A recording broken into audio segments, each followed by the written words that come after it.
बिस्मिल्लाहिर्रहमानिर्रहीम। अस्सलाम वालेकुम डियर स्टूडेंट्स, कैसे हैं आप? ठीक है, खैरियत से?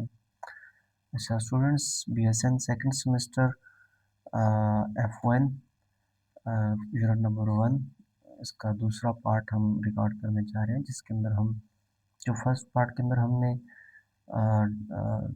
नर्सिंग प्रोसेस का डेफिनेशन पढ़ा था, उसके पर्पसेस, उसकी इम्प्लीमेंटेशन पढ़ी थी और उसकी जो फर्स्ट पार्ट था असेसमेंट, उसको हमने क्लियर किया था। अभी सेकंड पार्ट के अंदर जो रिमेनिंग 4 स्टेप्स हैं नर्सिंग प्रोसेस के, उसको हम पढ़ते हैं और लास्ट में मैं इंशाल्लाह कोशिश करूँगा कि आपके साथ एक सिनेरियो डिस्कस करूँ, जिसमें ये 5 जो हमारे पास हैं स्टेजेस, ये कम्प्लीटली आप अंडरस्टैंड करें। सो फर्स्ट ऑफ ऑल, डायग्नोसिस क्या होता है स्टूडेंट्स? डायग्नोसिस, जैसे कि मैंने पिछली वीडियो में आपको बताया था, कि जब हम असेसमेंट कर लेते हैं, तो असेसमेंट करने के बाद जब हम अपनी क्रिटिकल थिंकिंग को यूज़ करके पेशेंट के लिए नर्सिंग डायग्नोज बनाते हैं, दिस इज कॉल्ड डायग्नोसिस। अब this is the second phase of the nursing process in which nurse use critical thinking skills to interpret nursing data to identify client problem. तो client के problem को identify करने के लिए जो nurse एक critical thinking use करते हैं, this is called diagnosis. NANDA के अकॉर्डिंग, जो हमारे पास North American nursing diagnostic association एक एसोसिएशन है, जो कि हमें डायग्नोसिस प्रोवाइड करती है। ठीक है, ये नेंडा की एक पूरी बुक है, सही है, जिसमें उसने नर्सिंग डायग्नोसिस बताए हुए हैं कि हर एक साइन सिम्टम पे जो नर्सिंग डायग्नोस बनता है, हर एक डिजीज़ पे जो डायग्नोस बनता है, उन्होंने उसको कम्प्लीटली डिफाइन किया गया है, डायग्नोसिस बना कर दिए। ये हमारे पास एक नेंडा की किताब है, north American nursing diagnosis association. ठीक है, अच्छा, तो इसने नर्सिंग को डायग्नोस को कैसे डिफाइन किया है? The official lander definition of nursing diagnose is a clinical judgment concerning a human response to health condition. जो पेशेंट की हेल्थ कंडीशन है या जो उसके लाइफ प्रोसेसेस हैं, उसके रिस्पॉन्स में जो आप क्लिनिकल जजमेंट यूज करते हैं, और a vulnerability for the response by individual family, एक इंडिविजुअल के लिए, एक फैमिली के लिए, एक ग्रुप के लिए, एक कम्युनिटी के लिए, जब आप उसके रिस्पॉन्स के लिए, आप हेल्थ कंडीशन के लिए क्लिनिकल जजमेंट यूज करते हैं, this is called diagnosis. Diagnosis के अगर हम बात करें तो इसकी कितनी फेजेस होंगी हमारे पास? सबसे पहले तो हमने डेटा को एनालाइज करना होगा, जो असेसमेंट हमने ली है उसको एनालाइज करना है हमने, फिर उसमें हेल्थ प्रॉब्लम्स को देखना है हमने, कि भाई इसमें क्या हेल्थ प्रॉब्लम्स हैं, उसके रिस्क क्या है, स्ट्रेंथ्स क्या है, फिर उसके अकॉर्डिंग हमने एक डायग्नोस्टिक स्टेटमेंट को फार्मूलेट करना है, बनाना है। This is the steps of diagnosis. So first of all, अच्छा, status of the nursing diagnosis की बात करें, हमारे पास बेसिकली 6 किस्म के डायग्नोसिस हैं, नर्सिंग डायग्नोस हम बना सकते हैं पेशेंट के लिए, जिसमें सबसे पहले है एक्चुअल डायग्नोस। ठीक है, एक्चुअल डायग्नोस का मतलब होता है कि जो पेशेंट के अंदर डिजीजेज या कुछ ऐसे साइन सिम्टम मौजूद हैं, उसके अगेंस्ट हम डायग्नोस बना रहे हैं, this is called actual diagnose. फिर हमारे पास हेल्थ प्रमोशन डायग्नोस होता है। हेल्थ प्रमोशन का मतलब ये होता है कि किसी पेशेंट की हेल्थ जो है वो लॉस हो चुकी है, अब उसकी हेल्थ को रिस्टोर करने के लिए, उसको प्रमोट करने के लिए जो डायग्नोस हम बनाते हैं, this is called health promotion diagnose. फिर रिस्क डायग्नोस होते हैं। रिस्क डायग्नोस का मतलब ये होता है कि जो पेशेंट आपके पास मौजूद है, लेकिन उसके अंदर कोई एक्चुअल प्रॉब्लम नहीं है, लेकिन उसके अंदर कोई पोटेंशियल प्रॉब्लम हो सकते हैं, तो उनको रूल आउट करने के लिए हम रिस्क डायग्नोस बनाते हैं। फिर वेलनेस डायग्नोस होता है। वेलनेस डायग्नोस का मतलब ये होता है कि एक पेशेंट है, वो ऑलरेडी हेल्दी है, उसको हेल्थ रिस्टोर के लिए ज़रूरत नहीं है, वो हेल्दी है, लेकिन उसकी हेल्थ को मजीद प्रोमोट करने के लिए जो डायग्नोस हम बनाते हैं, this is called wellness diagnose. ठीक है, फिर पॉसिबल नर्सिंग डायग्नोस का मतलब होता है कि कंफर्म नहीं है, उसकी लैब्स ये इंडिकेट नहीं कर रही, उसकी फिजिकल अपीयरेंस ये इंडिकेट नहीं कर रही कि इसके अंदर ये प्रॉब्लम हो सकता है, लेकिन कुछ साइन सिम्टम्स हमें ऐसे मिलते हैं कि हम समझते हैं कि भाई इसकी वजह से पॉसिबल है कि ये डायग्नोज इसके अंदर हो सकता है, ये प्रॉब्लम इसके अंदर हो सकती है, तो उसके लिए जो हम डायग्नोज बनाते हैं, this is called possible nursing diagnose. Last में हमारे पास सिंड्रोम नर्सिंग डायग्नोज आता है। सिंड्रोम मतलब होता है कि क्लस्टर ऑफ डिजीजेस, मतलब एक पेशेंट है, उसके अंदर बहुत ज़्यादा डिजीजेज हैं, तो उसके लिए आप जो सिंड्रोम डायग्नोज बनाते हैं, this is called syndrome nursing diagnose, यानी कि काफ़ी ज़्यादा डायग्नोज एक पेशेंट के अंदर आप बना रहे हैं। एक्चुअल डायग्नोज, अब इन्होंने वन बाय वन इसको एक्सप्लेन किया है। ठीक है, ये हमारे पास एक्चुअल डायग्नोज जो कि पेशेंट के अंदर time present at the time of nursing assessment, जब आप नर्सिंग असेसमेंट कर रहे हैं तो उसके दौरान उस पेशेंट के अंदर ये प्रॉब्लम्स प्रेजेंट हैं, तो उन प्रॉब्लम्स के अगेंस्ट जो हम डायग्नोज बनाते हैं, this is called actual diagnose. अब मिसाल के तौर पे पेशेंट आपके पास मौजूद है और वो इनइफेक्टिव ब्रीथिंग ले रहा है, उसको कोई एंजाइटी है, तो अब उसके लिए जो आप डायग्नोज बना रहे हैं जो कि एक्चुअल में उसके अंदर मौजूद है on the time of assessment, this is called actual diagnosis. ठीक है, और ये हमारे पास presence of stated sign and symptom, sign and symptom की बेस पे हम जो है वो ये डायग्नोसिस बनाते हैं। हेल्थ प्रमोशन डायग्नोज, जैसे कि मैंने आपको पहले बता दिया कि जो client preparedness to implement behaviour to improve their health condition, हम वो हेल्थ प्रमोशन डायग्नोज बनाते हैं जिसके अंदर जो क्लाइंट का बिहेवियर होता है, ऐसी चीजें हम उसमें बनाते हैं, ऐसी प्रीपेयर्डनेस करते हैं पहले, जो कि हम उसके बिहेवियर को इम्प्रूव करने के लिए इम्प्लीमेंटेशन करते हैं, उसकी हेल्थ को कंडीशन को, उसकी हेल्थ कंडीशन को इम्प्रूव करने के लिए हम जो डायग्नोज बनाते हैं, this is called health promotion diagnose. These diagnose levels begin with the phrase readiness for enhanced or readiness for the encourage। जिस तरह उन्होंने एग्जांपल दी गई है कि अगर मिसाल के तौर पे उसकी न्यूट्रिशन को हम इन्हेंस करते हैं या उसकी कोई भी मतलब ऐसी कंडीशन है जिसकी वजह से हम उन उसकी हेल्थ को प्रमोट कर सकते हैं, मिसाल के तौर पे उसमें हाइजीनिक कंडीशन आ सकती है, उसमें न्यूट्रिशनल सपोर्ट आ सकती है, उसमें फार्माकोलॉजिकल ट्रीटमेंट्स आ सकते हैं, उसमें कोई भी ऐसी ट्रीटमेंट आ सकती है जो कि उसकी हेल्थ को प्रमोट करे, तो ऐसे डायग्नोज को हम हेल्थ प्रमोशन डायग्नोज कहते हैं। रिस्क नर्सिंग डायग्नोज, यानी जिसके अंदर हम पेशेंट के रिस्क को आइडेंटिफाई करते हैं। ठीक है, clinical judgment that is that a problem does not exist, problem उसके अंदर मौजूद नहीं है लेकिन पोटेंशियल काज हो सकते हैं उसके अंदर, but the presence of risk factors indicate the problem, लेकिन उसके अंदर कुछ ऐसे रिस्क हमें इंडिकेट कर रहे हैं कि ये पेशेंट को आने वाले टाइम के अंदर प्रॉब्लम हो सकते हैं, तो उसके लिए हम, मैंने जिस तरह पिछली वीडियो में आपको एग्जांपल दी थी कि एक्चुअल इसका मतलब ये है कि कोई डिजीज पेशेंट के अंदर प्रेजेंट है, मिसाल के तौर पे एक पेशेंट उसको हार्ट अटैक हुआ है, अब वो डिजीज उसके अंदर प्रेजेंट है, लेकिन एक ऐसा पेशेंट है जिसके अंदर हार्ट अटैक नहीं हुआ, उसको कोई हाइपरटेंशन की डिजीज नहीं है, उसको कोई कार्डियक रिलेटेड इश्यू नहीं है, लेकिन उस वो ओबीज है, उसके अंदर कोलेस्ट्रॉल का लेवल ज्यादा है, तो अब ये जो दो काजेज हैं ये इंडिकेट कर सकते हैं आने वाले वक्तों में पेशेंट को हार्ट रिलेटेड सीरियस कोई प्रॉब्लम हो सकते हैं, तो उसको हम कहते हैं पोटेंशियल डायग्नोस। ठीक है, जो प्रेजेंट नहीं है लेकिन आने वाले वक्तों में हमें हो सकता है पेशेंट को। For example all people admit to the hospital have some possibility to acquiring infection. ठीक है जी, नोजोकोमियल इन्फेक्शन की मैंने एग्जाम्पल दी है कि मिसाल के तौर पे एक पेशेंट हॉस्पिटल के अंदर मौजूद होता है तो पहले से वो इम्यूनो कम्प्रोमाइज होता है, तभी डिजीज के साथ वो आया होता है, लेकिन हॉस्पिटल के अंदर उसके दूसरे बेड वाले से, तीसरे बेड वाले से या उसी के बेड के अंदर से उसका पहला पेशेंट मौजूद था, तो अब उसके इन्फेक्शन इस बंदे के अंदर ट्रांसफर हो सकते हैं जो बेड पे लेटा हुआ है, तो this is called nosocomial infection या हॉस्पिटल एक्वायर्ड इन्फेक्शन। ठीक है, जो पेशेंट बेसिकली जाता किसी और डिजीज के साथ है लेकिन उस हॉस्पिटल के अंदर दूसरे मरीजों से वो अपने अंदर एक और डिजीज ले लेता है, तो उसको हम कहते हैं हॉस्पिटल एक्वायर्ड इन्फेक्शन। ठीक है, तो हॉस्पिटल एक्वायर्ड इन्फेक्शन से बचने के लिए हम रिस्क नर्सिंग डायग्नोज बना सकते हैं, उसके लिए हम पीपीज का यूज कर सकते हैं, उसके लिए हम न्यूट्रिशन डाइट इंक्रीज कर इनहेंस कर सकते हैं, उसके लिए हम प्रोफाइलेक्टिकली एंटीबायोटिक का इस्तेमाल कर सकते हैं, तो these are called risk nursing diagnose. Wellness nursing diagnose, जिसके अंदर एक पेशेंट जो है वो एक, जिस तरह इन्होंने बताया हुआ है कि from a specific level of wellness to higher level of wellness, मतलब कि वो एक स्टेज पे है, वो हेल्दी है लेकिन उसकी हेल्थ को मजीद प्रोमोट करते हैं, आप एक higher level of wellness wellness पर लेकर जाते हैं, this is called wellness nursing diagnose. इन्होंने एग्जांपल क्या दिया, family coping, potential for growth related to unexpected birth output. मिसाल के तौर पे एक बंदा है तो वो हमारे पास अनएक्सपेक्टेड उसको ट्विंस बर्थ हो जाती है, मतलब एक फीमेल है वो प्रेग्नेंट है लेकिन हॉस्पिटल के अंदर जाती है, तो अब वो तो अपने माइंड में तो यही सोच रहे होंगे कि एक बच्चा होगा, लेकिन उनको जब प्रेगनेंसी डिलीवरी हो जाती है तो उनके ट्विंस हो जाते हैं, तो अब ये उनके लिए अनएक्सपेक्टेड बर्थ ग्रोथ है ना, तो अब वो क्या करेंगे, वो खुद को, आपने उनको वेलनेस की तरफ लेकर जाना है, अब वो हेल्दी है, ठीक है, लेकिन आपने मजीद उनको काउंसल करना है, मजीद उनको एडवोकेट करना है कि ये पेशेंट मेंटली तौर पे, फिजिकली तौर पे, फाइनेंशियली तौर पे इन ट्विंस के लिए तैयार हो जाएं। ठीक है, फिर पॉसिबल नर्सिंग डायग्नोज है, पॉसिबल नर्सिंग डायग्नोज जो कि ससेप्ट हो सकते हैं, कि मिसाल के तौर पे उसके अंदर मौजूद नहीं है लेकिन आप ससेप्ट करते हैं, एज्यूम करते हैं कि इसके अंदर ये चीजें हो सकती हैं।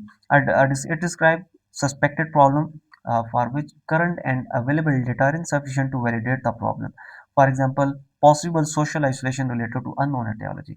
अब मिसाल के तौर पर जैसे इन्होंने एग्जांपल दी है कि एक बंदा है वो सोशल आइसोलेशन की तरफ जा सकता है, लेकिन उसकी etiology हमें मौजूद पता नहीं है, उसकी वजह हमें पता नहीं है। लेकिन एक बंदा है वो उसकी आपने देखा है, उसको असेस किया, उसकी असेसमेंट ली है आपने, तो असेसमेंट से आपको ऐसा लगता है कि यार हो सकता है कि ये सोशल आइसोलेशन में चला जाए, यानी लोगों से घुलना मिलना बंद कर दे, इसको कोई प्रॉब्लम हो सकता है, कोई एंजाइटी डिफिकल्टी हो सकती है, डिप्रेशन हो सकता है।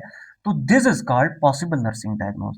अभी उसको एंजाइटी नहीं है, उसको डिप्रेशन नहीं, अच्छा सॉरी, एंजाइटी डिप्रेशन होगा, वो असेसमेंट में आपको पता चलेगा, लेकिन अभी तक वो सोशल आइसोलेशन में नहीं है, लेकिन इस बेस पे वो सोशल आइसोलेशन में जा सकता है, या फिर कोई और अननोन एटियोलॉजी है जिसकी वजह से सोशल आइसोलेशन में हो जा सकता है, तो this is called possible nursing diagnose.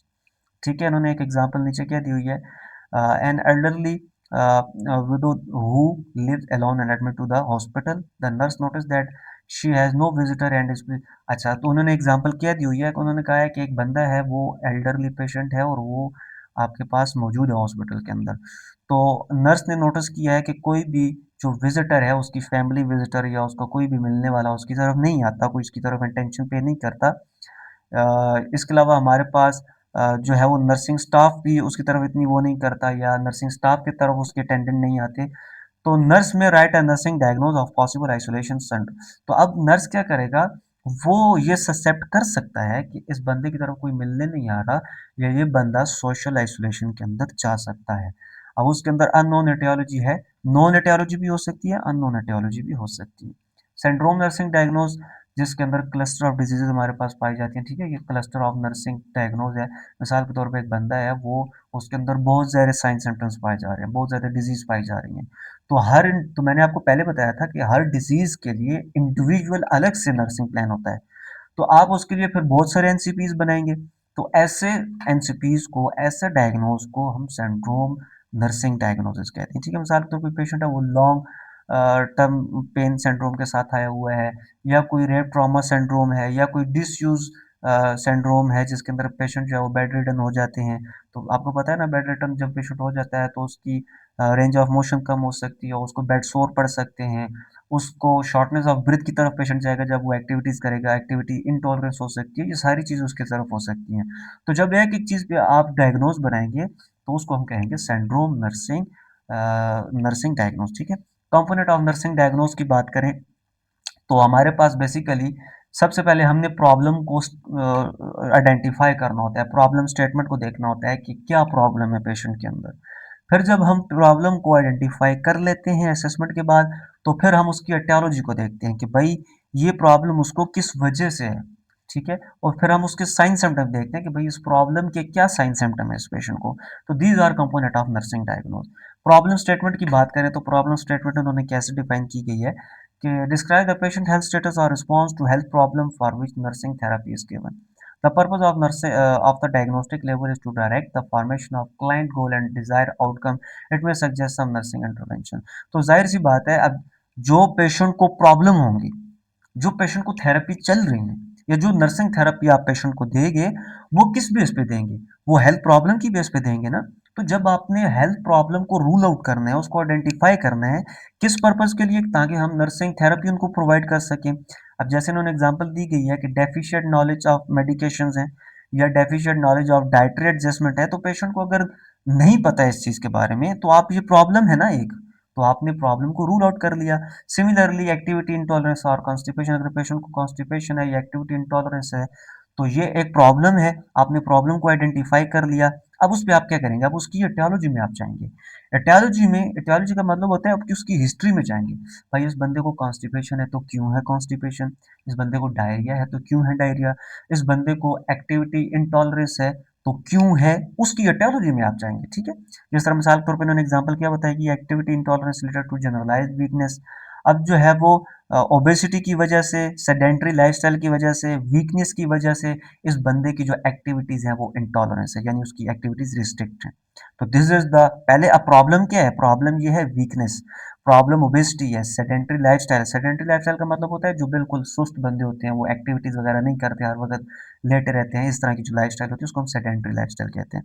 अब इसकी वजह से इस बंदे की जो एक्टिविटीज हैं वो इंटॉलरेंस होगी, या वो एक्टिविटीज नहीं कर सकता। इसी तरह इन्होंने दूसरी बात बताई है, constipation related to inadequate fluid intake, या तो वो फाइबर का इंटेक नहीं कर रहा, या वो फ्लूइड का प्रॉपर इंटेक नहीं कर रहा, उसकी वजह से उसको कॉन्स्टिपेशन हो गया। अब प्रॉब्लम क्या है? प्रॉब्लम है फ्लूइड इनटेक, इनएडिक्वेट फ्लूइड इनटेक, और फाइबर इनएडिक्वेटली इनटेक कर रहा है, तो ये प्रॉब्लम है। अब उसकी एटियोलॉजी क्या है? सॉरी कॉन्स्टिपेशन प्रॉब्लम है, और उसकी एटियोलॉजी क्या है? ये जो हमने फ्लूइड नहीं ले रहा, फाइबर नहीं ले रहा, दिस इज द एटियोलॉजी। ठीक है, कॉन्स्टिपेशन प्रॉब्लम है और ये एटियोलॉजी है। अच्छा, डिफाइनिंग कैरेक्टरिस्टिक, फिर थर्ड स्टेप में हम जो है वो साइन सिम्टम्स को देखेंगे। ठीक है, जिस तरह उन्होंने एग्जांपल उसी को क्या बताया गया, fluid volume deficit related to decrease oral intake manifest by dry skin. अब हमारे पास प्रॉब्लम क्या है? डेफिसिट फ्लूइड वॉल्यूम है, यानी उस बंदे का जो ब्लड वॉल्यूम है वो कम है। अब किस वजह से कम है? उसकी एटियोलॉजी क्या है? उसने जो ओरल इनटेक है वो कम ले रहा है, वो डिक्रीज है। ठीक है, डिक्रीज ओरल इनटेक। प्रॉब्लम क्या है? फ्लूइड वॉल्यूम डेफिसिट है। इटियोलॉजी क्या है? इस बंदे ने ओरल इंटेक कम लिया हुआ है। अब उसकी मैनिफेस्ट साइन सिम्टम्स क्या आएंगे पेशेंट को? ड्राई स्किन होगी, म्यूकस मेम्ब्रेन ड्राई होगी। ठीक है, तो this is three stages of diagnosis. ठीक है, जब भी हम डायग्नोज बनाते हैं तो पहले प्रॉब्लम को आइडेंटिफाई करते हैं, प्रॉब्लम को आइडेंटिफाई करने के बाद उसकी एटियोलॉजी को देखते हैं, एटियोलॉजी के बाद हम उसके साइन सिम्टम देखते हैं, तो फिर हम एक डायग्नोज क्रिएट कर लेते हैं। डायग्नोसिस प्रोसेस को देखें तो पहले एनालाइज को, डेटा को एनालाइज करेंगे, फिर हेल्थ प्रॉब्लम को आइडेंटिफाई करेंगे, रिस्क स्ट्रेस को आइडेंटिफाई करेंगे, फिर हम जो है वो एक डायग्नोस्टिक स्टेटमेंट बना देंगे। ठीक है, अब इसमें क्या है? अच्छा स्टूडेंट्स, हमारे पास वही तीन चीज़ें जो हमने पहले डिफाइन की हैं, इसने अगेन ये बता दिया है, तो सिर्फ थोड़ा सा चेंज कर दिया है कि तुम्हारे पास दो स्टेटमेंट, अगर मिसाल के तौर पे हम पेशेंट को बनाते हैं, देखिए दो स्टेटमेंट पे डायग्नोज भी बनता है और थ्री स्टेटमेंट डायग्नोज भी बनता है। टू स्टेटेड डायग्नोज हम किस तरह बनाते हैं? उसमें हम प्रॉब्लम और एटियोलॉजी, इन चीज़ों को देखते हैं। ठीक है, अगर आपको एग्जाम में क्वेश्चन आता है कि भाई टू स्टेट डायग्नोज क्या है और थ्री स्टेट डायग्नोज क्या है, टू स्टेट डायग्नोज का मतलब है जिसमें हम सिर्फ प्रॉब्लम को देखते हैं और उसकी एटियोलॉजी को देखते हैं, लेकिन हम उसके साइन सिम्टम्स को इंक्लूड नहीं करते हैं। ठीक है, उसको हम कहते हैं टू स्टेट, टू लाइन या टू स्टेट डायग्नोज। ठीक है, अब टू स्टेट में मिसाल के तौर पर उन्होंने एग्जांपल दी हुई है, प्रॉब्लम रिलेटेड एटियोलॉजी। अच्छा ठीक है, ये हमारे पास डायग्नोज है। Activity intolerance related to generalised view. अब हमारे पास एक बंदा है, वो ओबेसिटी है उसको, या वो वीकनेस की वजह से उसको एक्टिविटी इंटॉलरेंस है। This is a two statement diagnose, दो लाइन का हमारे पास डायग्नोज है जिसमें हमने प्रॉब्लम और एटियोलॉजी को देखा है। इसी तरह आपको अगर मैं नेक्स्ट बताऊं तो थ्री स्टेटमेंट डायग्नोज होता है। ठीक है, थ्री स्टेटमेंट डायग्नोज में हमारे पास प्रॉब्लम को भी आइडेंटिफाई हम करते हैं, उसकी एटियोलॉजी को भी आइडेंटिफाई करते हैं और उसके साइन सिम्टम को भी रूल आउट करते हैं। This is called three statement diagnose. ठीक है, जिसमें हम पीईएस फॉर्मेट का यूज करते हैं, और टू स्टेट डायग्नोज में हम पीई फॉर्मेट यूज करते हैं। ठीक है, आई होप सो आपको ये समझ आ गया है। अब जिस तरह इनकी इसकी एग्जांपल मैं देखूं तो एक्टिविटी इंटॉलरेंस है, this is a problem related to, हमारे पास क्या है? जनरलाइज वीकनेस है, एविडेंस बाय फैटीग, और उस बंदे के जो साइन सिम्टम है वो किस तरह हमने मालूम किया? उसको बहुत ज़्यादा थकावट है, उसको फैटीग है। ठीक है, तो activity intolerance is a problem, generalise weakness is aetiology, and fatigue is a sign symptom. अच्छा, उसके बाद हमारे पास नर्सिंग डायग्नोज आ जाता है और मेडिकल डायग्नोज आ जाता है। सर, नर्सिंग डायग्नोज और मेडिकल डायग्नोज में स्टूडेंट्स जो बेसिकली डिफरेंस है वो ये आप याद रखें कि nursing diagnose always based on sign symptom, while medical diagnose always based on diseases disorders। ठीक है, अब मिसाल के तौर पे नर्सिंग डायग्नोज को एक नर्स बनाएगा, और वो nurse nurse are license to treat. ठीक है, नर्स को आप जब बीएस कंप्लीट कर लेते हैं, इंटर्नशिप कंप्लीट कर लेते हैं, तो आपको आरएन का रजिस्टर्ड लाइसेंस मिल जाता है, तो यू आर अ नर्स और आप नर्सिंग डायग्नोज बना सकते हैं। तो सेम लाइक दैट, अगर एक एमबीबीएस स्टूडेंट है, वो अपनी 5 ईयर स्टडी कंप्लीट कर लेता है, हाउस जॉब कर लेता है, तो उसको एक फिजिशियन लाइसेंस मिल जाता है, वो मेडिकल डायग्नोज के लिए अवेलेबल हो जाता है। अब it is a statement of nursing judgment, इसमें आपने नर्सिंग जजमेंट का यूज करना है, और इसमें मेडिकल डायग्नोज में आपने मेडिकल जजमेंट का यूज करना है। सिंपल है। अच्छा, it is describe as a patient physical socio culture. आप पेशेंट की फिजिकल पे भी बना सकते हैं, सोशो कल्चर में भी बना सकते हैं, आप उसकी साइकोजेनिक में भी बना सकते हैं, उसकी स्पिरिचुअल में भी बना सकते हैं। फिजिकल का क्या मतलब है? पेशेंट की फिजिकल इंटॉलरेंस है, एक्टिविटी इंटॉलरेंस है, लेट्स सपोज उस पे आपने फिजिकल डायग्नोज बना दिया। उसकी सोशो कल्चर, उसको कल्चर में कोई प्रॉब्लम है, रिलीजियस में कोई प्रॉब्लम है, ऐसी सोशल एक्टिविटीज में कोई प्रॉब्लम है, तो वो डायग्नोज जब आप बनाएंगे तो सोशो कल्चर डायग्नोज हो जाएगा। साइकोजेनिक, उस वो कोई मेंटली डिस्ट्रेस में है, उसको कोई ऐसा प्रॉब्लम है, उस पे आप कोई डायग्नोज बनाते हो तो साइकोजेनिक डायग्नोज हो जाएगा। स्पिरिचुअल का मतलब होता है मजहबी। मतलब मिसाल के तौर पे एक बंदा है, वो मतलब कोई उसने कोई ऐसा काम कर दिया है, अब उसको अपने अपने आप पे गिल्ट फील हो रही है। मिसाल के तौर पे एक बंदा है, वो गुनाह कर लेता है, अब उसको एक डर रहता है, एक गिल्ट रहता है कि भाई मैं क़यामत में मेरे मुझसे इसका हिसाब लिया जाएगा, ये होगा, वो होगा, तो वो स्पिरिचुअली तौर पे वो उस तरह हो जाता है। तो आपने एज़ अ नर्स उस पे स्पिरिचुअली तौर पे जो डायग्नोज़ बनाना है, उसको हम स्पिरिचुअल डायग्नोज़ कह देंगे, ठीक है? स्पिरिचुअल का मतलब होता है जो रिलीजियस बेस्ड पर्सनल बंदा सोचता है, ठीक है? अच्छा, medical diagnose always on pathological condition of patient, जिसमें पैथोफिजियोलॉजी आपकी इंक्लूड हो जाती है। मतलब पैथोफिजियोलॉजी का मतलब आपको पता है ना, कि जो नॉर्मल फिजियोलॉजी बॉडी की होती है, उसमें कोई ना कोई चेंजेस हो जाती हैं डिजीज की वजह से, या इंटरनल किसी फैक्टर की वजह से, तो उसको हम पैथोफिजियोलॉजी कहते हैं। तो अगर कोई ऐसा पेशेंट है जिसको डिजीज हो गई है, पैथोफिजियोलॉजी हो गई है, तो हम उस पे जो डायग्नोज बनाते हैं वो मेडिकल डायग्नोज होता है, ठीक है? अगर मैं आपको इनकी कोई एग्जांपल हो, हाँ ये एग्जांपल है। अगर देखें नर्सिंग डायग्नोज की बात करें तो इनफेक्टिव ब्रीथिंग कोई ले रहा है, मिसाल के तौर पे वो जब आपके पास पेशेंट आता है तो वो आपको कह रहा है कि मुझे शॉर्टनेस ऑफ ब्रेथ है, तो शॉर्टनेस ऑफ ब्रेथ पे आप इनफेक्टिव ब्रीथिंग का एक बना दोगे डायग्नोज। अब उसी पेशेंट का उसी सिचुएशन में जो एक मेडिकल लाइसेंस्ड बंदा बनाएगा, उसको वो एस्थमा डायग्नोज बनाएगा। मतलब कि उसको शॉर्टनेस ऑफ ब्रेथ है, किस वजह से है? एस्थमा की वजह से। इसी तरह हमारे पास एक्टिविटी इंटॉलरेंस है, एक बंदा है, वो आपके पास आता है, वो बिल्कुल रिस्ट्रिक्टेड मूवमेंट के साथ है, वो बिल्कुल जब चलता है उसको थकावट होती है, वो शॉर्टनेस ऑफ ब्रेथ की तरफ जाता है, टैकीकार्डिया की तरफ जाता है, तो आप कह सकते हैं कि ये बंदा एक्टिविटी इंटॉलरेंस है। अब उस बंदे की वजह क्या है? वो क्यों एक्टिविटीज नहीं कर सकता? वो बेड रिडन क्यों है? तो मेडिकल वाला बंदा क्या करेगा कि वो कहेगा इसको सेरिब्रोवास्कुलर एक्सीडेंट हो गया, यानी कि सीवीए का पेशेंट है, ठीक है? तो उस वजह से इसकी एक्टिविटी इंटॉलरेंस है। या एक बंदा आपके पास आता है, वो कहता है कि यार मुझे बहुत ज़्यादा दर्द है, तो आप रूल आउट करोगे कि भाई इस बंदे को दर्द है, एक्यूट पेन है या क्रॉनिक पेन है। जब उसको फिजिशियन रूल आउट करेगा, तो वो कहेगा कि भाई इसका ये जो दर्द है, ये अपेंडिसाइटिस की वजह से है। तो जितनी भी आप यहाँ पे सिचुएशंस देख रहे हो, जो डिजीजेज हैं, डिजीजेज पे जो डायग्नोज बनता है वो मेडिकल डायग्नोज होता है। साइन सिम्टम पे जो डायग्नोज बनते हैं वो हमारे पास नर्सिंग डायग्नोज होता है, ठीक है?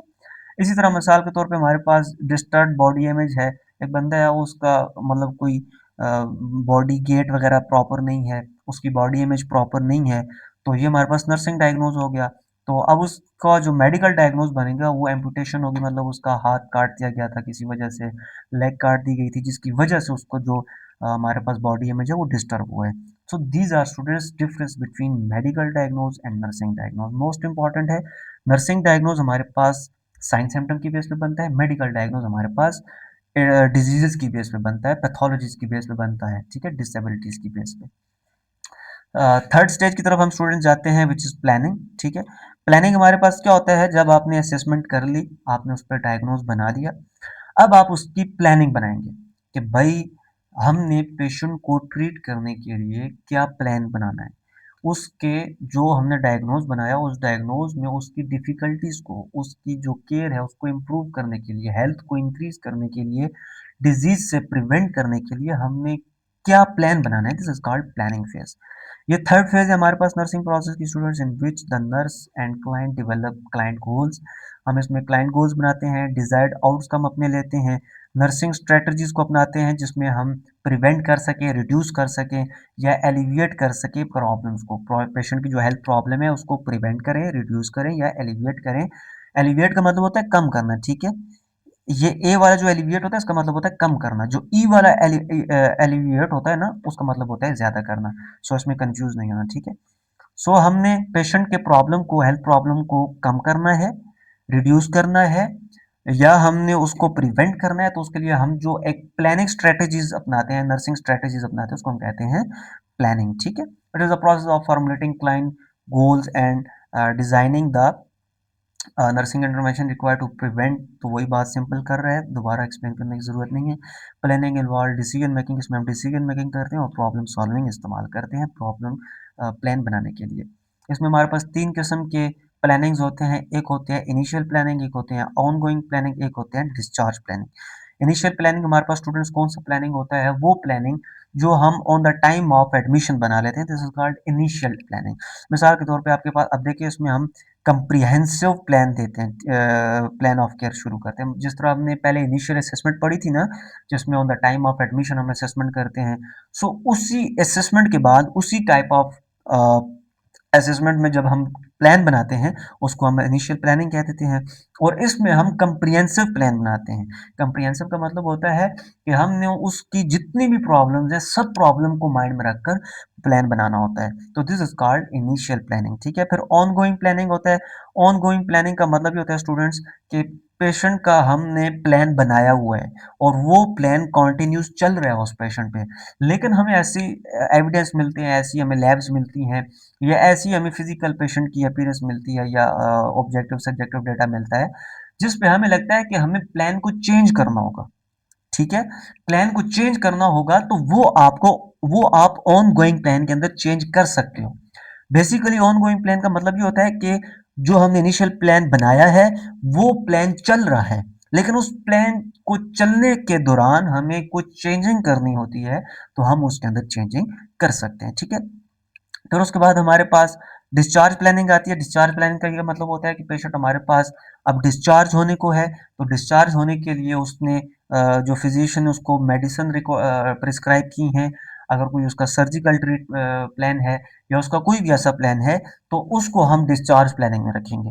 और फिर हमने पेशेंट को on the time of discharge, कब हमने डिस्चार्ज करना है, डिस्चार्ज करने के बाद कौन सी फॉलोअप पे आना है पेशेंट ने, पेशेंट को डिस्चार्ज होने के बाद कौन सी मेडिसिन लेनी है, these all are included in discharge planning. ठीक है, बेसिकली एक एमसीक्यूज मुझे याद है हमारे पेपर में आया था कि डिस्चार्ज प्लानिंग हम कब करते हैं। डिस्चार्ज प्लानिंग हम इनिशियल प्लानिंग के साथ करते हैं। क्यों? जब हमने पेशेंट को एडमिट करना होता है, उसी दौरान हम ये चीज भी माइंड में रखते हैं कि हमने इसको कब तक एडमिट करना है और कब हमने इसको डिस्चार्ज करना है। सो मेरे माइंड में ये एमसीक्यूज था, हमारी कोर्स में आया था हमारे पेपर में, तो आप इसको मेमोराइज करें। डिस्चार्ज प्लानिंग हम कब कर लेते हैं? On the time of admission या इनिशियल डायग्नोस के दौरान, इनिशियल प्लानिंग के दौरान। प्लानिंग प्रोसेस को देखा जाए तो हमने सबसे पहले प्लानिंग प्रोसेस किस तरह करना है, सबसे पहले तो हमने प्रॉब्लम को प्रायोरिटाइज करना है। हमने आइडेंटिफाई करना है कि कौन सी प्रॉब्लम को हमने पहले प्रायोरिटी देनी है।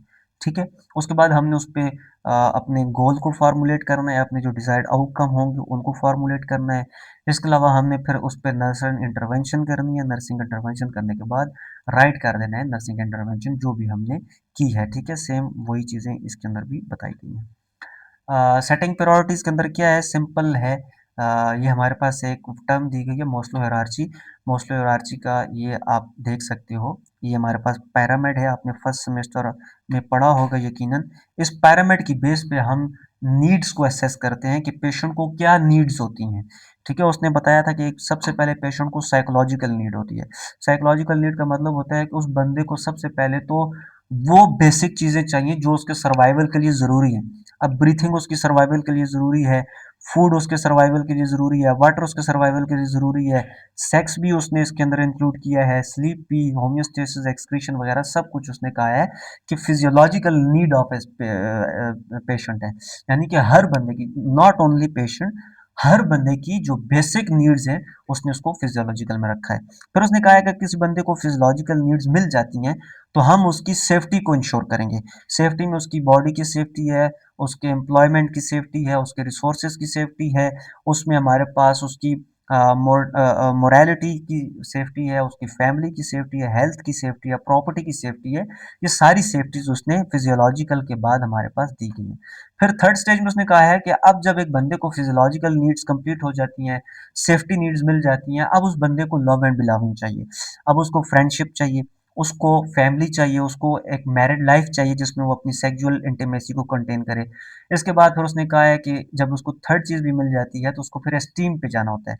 एस्टीम में उसकी सेल्फ एस्टीम आ जाती है, यानी उसकी एक अपना सेल्फ इमेज होती है, सेल्फ एस्टीम होती है, उसका अपना कॉन्फिडेंट होता है, अचीवमेंट्स होती हैं, ठीक है, रिस्पेक्ट फॉर अदर्स होती है, रिस्पेक्ट बाय अदर मतलब वो दूसरों को रिस्पेक्ट देता भी है और फिर दूसरों से रिस्पेक्ट डिजायर भी करता है कि भाई मुझे भी रिस्पेक्ट मिले। तो this is called esteem process.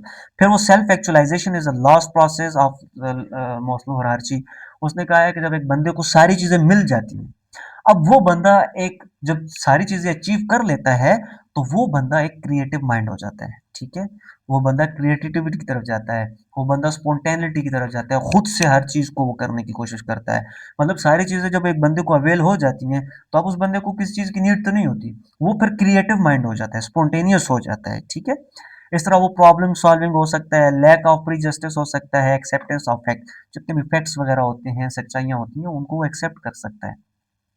अच्छा, तो इसको प्लानिंग स्टेज के अंदर क्यों डाला गया सेटिंग प्रायोरिटीज को, कि आपको बताने का मतलब मोस्लो हायरार्ची ये है कि मोस्लो हायरार्ची ने जो चीजें बताई हैं उसकी बेस पे आप प्रायोरिटीज को सेट करोगे।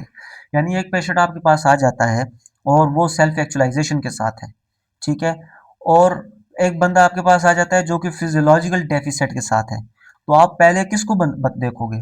जाहिर सी बात है ना, आप पहले फिजियोलॉजिकल वाले को देखोगे क्योंकि इसको ज्यादा नीड है, इसकी प्रायोरिटीज ज्यादा है। या एक बंदा है उसी के अंदर दोनों चीजें डेफिसिट है, तो दोनों चीजों में से आप किस चीज पे ज्यादा फोकस करोगे? ऑब्वियसली फिजियोलॉजिकल पे ज्यादा फोकस करोगे।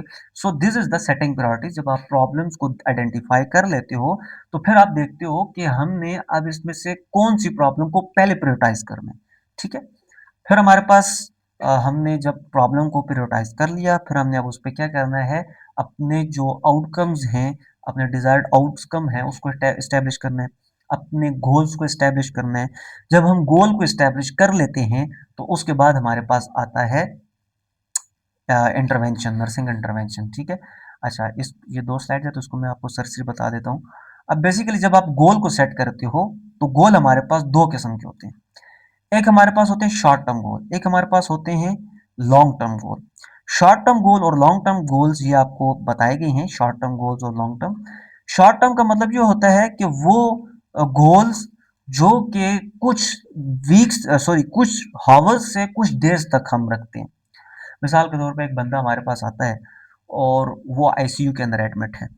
अब उस आईसीयू के अंदर जब वो एडमिट है तो उसको डिकोबाइटस अल्सर हो जाता है।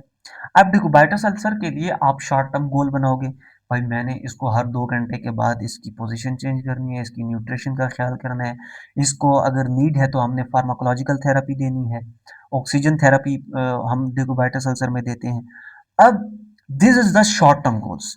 अगर उसी पेशेंट को हमने कोई और डायग्नोज बनाया, मिसाल के तौर पे उसकी एक्टिविटीज इंटॉलरेंस है, जाहिर सी बात है वो बेड रिटर्न है, तो अब उसकी एक्टिविटी इंटॉलरेंस हो गई है, तो उसके लिए हम फिर लॉन्ग टर्म गोल बनाएंगे। लॉन्ग टर्म गोल जैसा कि यहाँ आपको बताया गया है कि client will remain full use of right arm in 6 weeks for 1 month. एक 6 वीक से लेकर हमारे पास 1 मंथ, तो बेसिकली यहाँ पे नहीं होना चाहिए क्योंकि 6 वीक्स तो 1 मंथ से ज्यादा बन जाते हैं। बेसिकली 6 वीक्स, या इसको हम ऐसे काउंट करते हैं कि हमारे पास जो वीक से लेकर मंथ तक जो डायग्नोस हम बनाते हैं उसको हम लॉन्ग टर्म में इंक्लूड करते हैं। और अगर हम डेज से लेकर वीक्स तक हम कोई गोल बनाते हैं उसको हम शॉर्ट टर्म के अंदर इंक्लूड करते हैं। मैंने दोनों को आपको एग्जांपल्स के थ्रू समझाया कि शॉर्ट टर्म में लाइक हम डिकोबाइटिस अल्सर ले रहते हैं तो उसको हम शॉर्ट टर्म के अंदर हम मैनेज कर लेते हैं तो वो ठीक हो जाता है। लेकिन हाँ, अगर वो 1 और 2 स्टेज का है, 3 स्टेज का है, 4 स्टेज का है, तो फिर उसके लिए हमने लॉन्ग टर्म गोल बनाने हैं, ठीक है। अच्छा, नर्सिंग प्लानिंग की बात करें, सॉरी इंटरवेंशन की बात करें, तो नर्सिंग प्लानिंग के अंदर हमारे पास जो थर्ड फेज आएगा उसको हम नर्सिंग को इंटरवेंशन का। अच्छा, नर्सिंग इंटरवेंशन और इम्प्लीमेंटेशन के अंदर स्टूडेंट फर्क है। इम्प्लीमेंटेशन के अंदर हम नर्सिंग प्लान को इम्प्लीमेंट करेंगे, पेशेंट के ऊपर लगाएंगे, लागू करेंगे। इंटरवेंशन के अंदर हम रीअश्योर करेंगे, हम उसको इंटरवेंट नहीं इम्प्लीमेंट नहीं करते, ठीक है। Nursing intervention is an any treatment that a nurse perform to improve patient health. तो पेशेंट हेल्थ के लिए जो भी हमने नर्सिंग प्लान बनाया है उसी को सिंपल नर्सिंग इंटरवेंशन कहते हैं। These are the action that nurse perform to achieve the goal. तो हमने गोल को अचीव करने के लिए जो हमने प्लान परफॉर्म किया होता है, एक्शन परफॉर्म किया होता है, उसको हम नर्सिंग इंटरवेंशन के अंदर लगते हैं। अब हमारे पास नर्सिंग इंटरवेंशन हमारे पास तीन किस्म की आती हैं। एक हमारे पास इंडिपेंडेंट होती है, एक डिपेंडेंट होती है और एक हमारे पास कोलैबोरेटिव होती है। इंडिपेंडेंट का मतलब होता है कि वो सारी चीजें, वो सारी स्किल्स, वो सारी डोमेन्स जो एक नर्स के अंदर हैं। मिसाल के तौर पे एक नर्स अपने लाइसेंस के बेस पे पेशेंट को काउंसल कर सकता है, पेशेंट को एजुकेट कर सकता है, पेशेंट को एडवोकेट कर सकता है, पेशेंट को वो जितनी भी नॉन फार्माकोलॉजिकल ट्रीटमेंट्स हैं उसमें फिजिकल थेरेपीज भी आ जाती हैं, उसमें साइकोलॉजिकल थेरेपीज भी आ जाती हैं, उसमें वो सारी चीजें पेशेंट इंडिपेंडेंटली नर्स एक दे सकता है। लेकिन अगर मेडिकेशन की बात करें तो उसमें वो डिपेंडेंट इंटरवेंशन में होगा।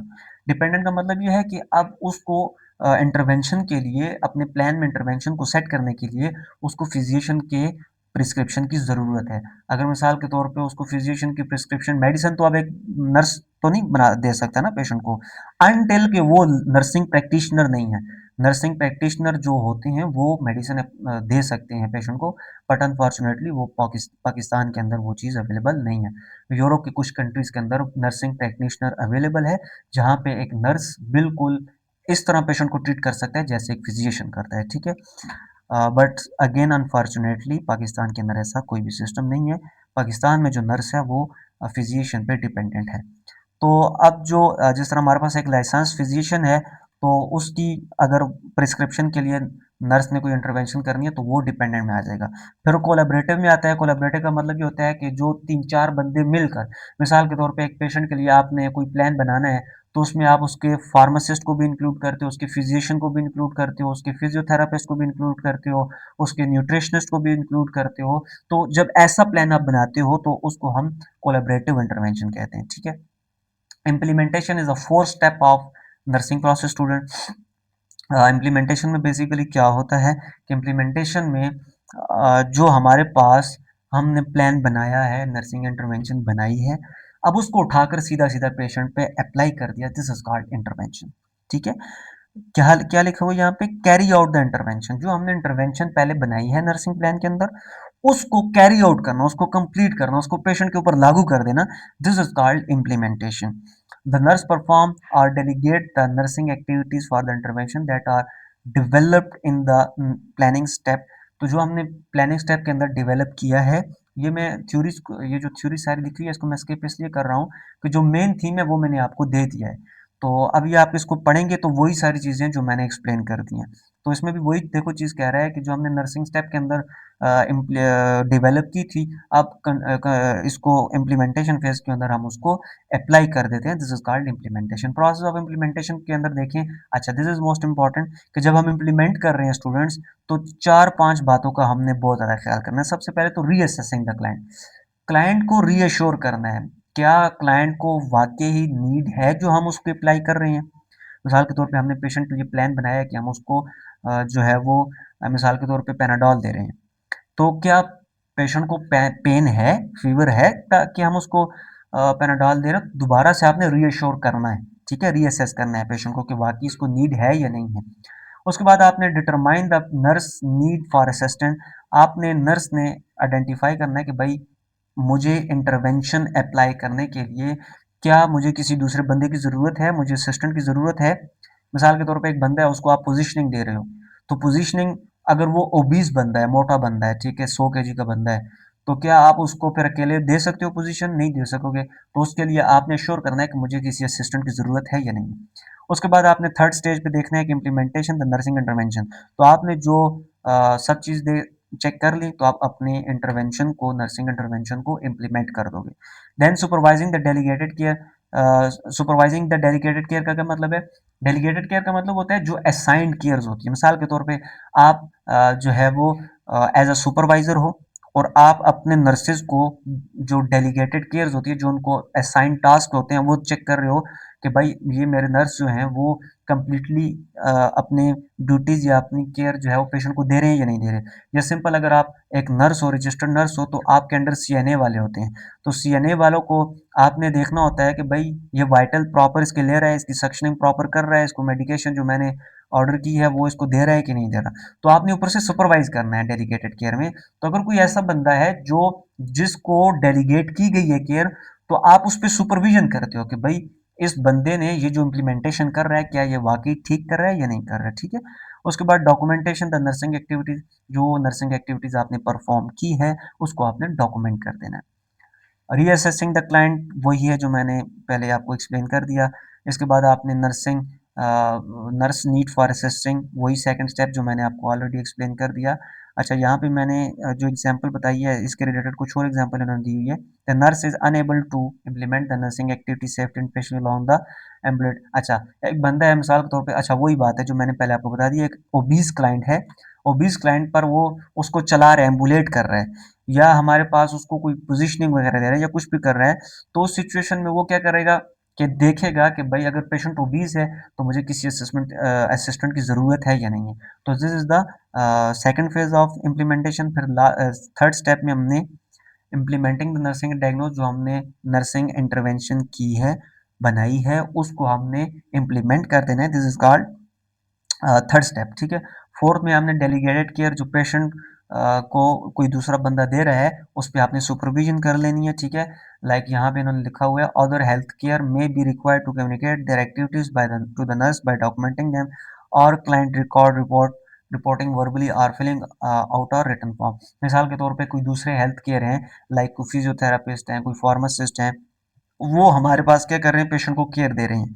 तो अब वो नर्स से कम्युनिकेट कर रहे हैं कि नर्स को बता रहे हैं या नर्स उससे कम्युनिकेट करेगी अपनी डॉक्यूमेंटेशन के लिए कि भाई आपने जो पेशेंट को केयर दी है वो इफेक्टिव है, वो प्रॉपर है, वो कंप्लीट है, तब ताकि मैं इसको अपने डॉक्यूमेंट के अंदर नोट करूं, ठीक है।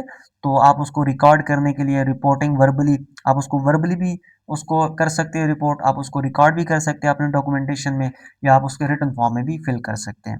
तो जो भी आप उसमें करना चाहें। मोस्टली अगर तो